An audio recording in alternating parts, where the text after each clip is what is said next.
Bus rapid transit in the Greater Toronto Area has grown over the past decade and will form a network of almost 50 kilometres of dedicated lanes once complete. Servicing 49 stations across 5 municipalities, the network forms the backbone of rapid transit service for Toronto's suburban cities, connecting to hundreds of local bus routes across various suburban transit agencies. But how has the network grown from its first station in 2011 to what it is today? I'm Zach with Vanishing Underground, and let's find out.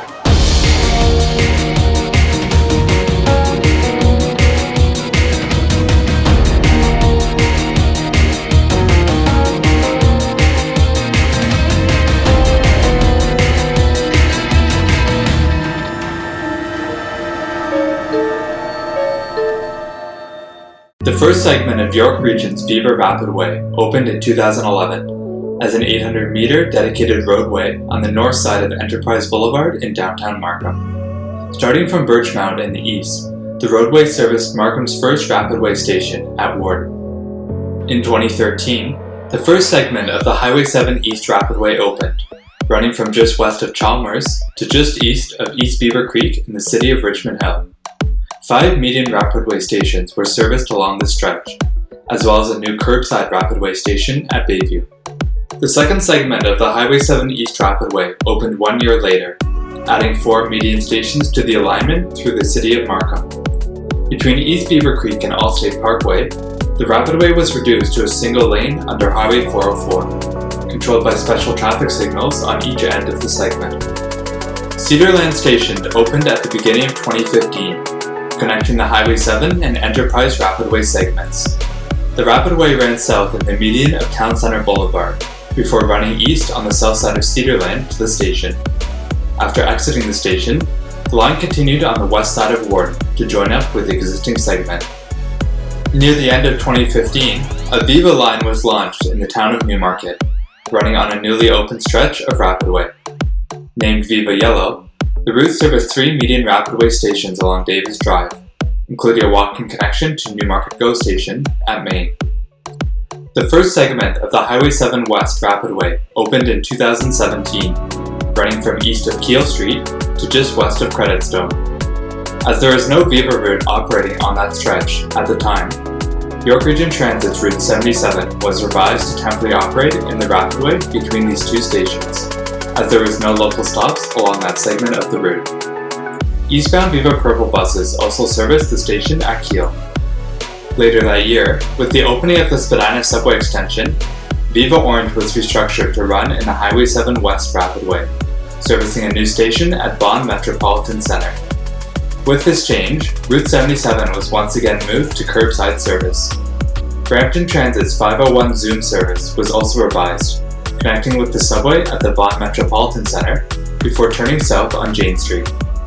In the east end, a small stretch of Rapidway extended east along Highway 7 from Town Centre Boulevard, allowing buses to service a new Viva Purple branch on Highway 7.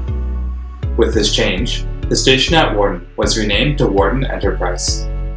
In 2018, services to York University were revised, resulting in the removal of Viva Purple service from Keele.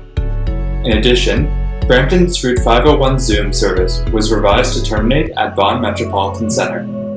Another segment of the Highway 7 West Rapidway opened in 2019, along with a new station at Bathurst and Highway 7. Lanes ran in both directions along the Bathurst Highway 7 connector road, before running eastbound only along Highway 7 to Richmond Hill Centre.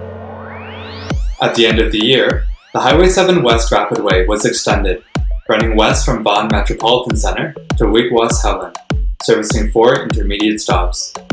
Brampton's 501 Zoom service was also revised to follow the same service pattern along this stretch, using the Rapidway lanes in the median of the roadway. At the beginning of 2020, the Highway 7 West Rapidway was completed, with the opening of new lanes along Bathurst and Centre Streets. 4 new stations were opened along the stretch, including an on-street station at the Promenade Terminal. A 750-metre gap exists between Dufferin and Keele, with no lanes planned to close this gap. Also in 2020, the first segment of the Yonge Street Rapidway saw lanes open in Newmarket between Davis Drive and just south of Mulock. 3 stations were part of this expansion, which saw Viva Blue's first Rapidway segment enter service. This brings us to the Rapidway network that we know today.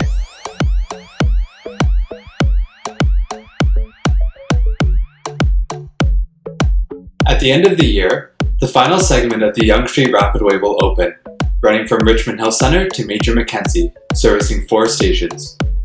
Running in mixed traffic through downtown Richmond Hill, the Rapidway will resume at Levendale, running north through 3 stations to 19th Gamble. Buses will service an on-street stop at the Bernard Terminal. In Mississauga, the first segment of the Mississauga Transitway opened near the end of 2014, running from just east of the City Centre Terminal to Dixie Station, servicing 4 stops. In 2015, a station on the West Transitway segment was opened at Erin Mills. Buses traveled along Highway 403 from City Centre Terminal to access the station, with bus bypass lanes installed for use when traffic was slow.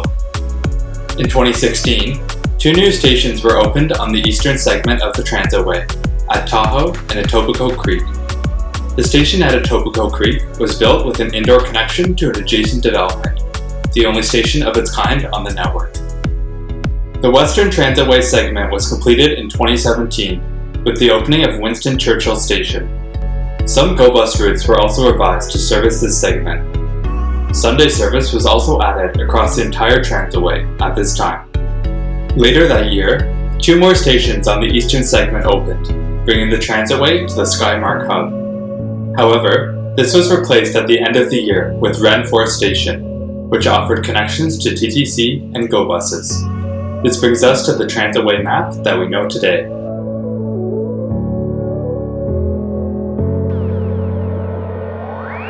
Thanks for watching. We hope you enjoyed this video and learned something new about how the Mississauga Transitway and York Region Rapidways came to be.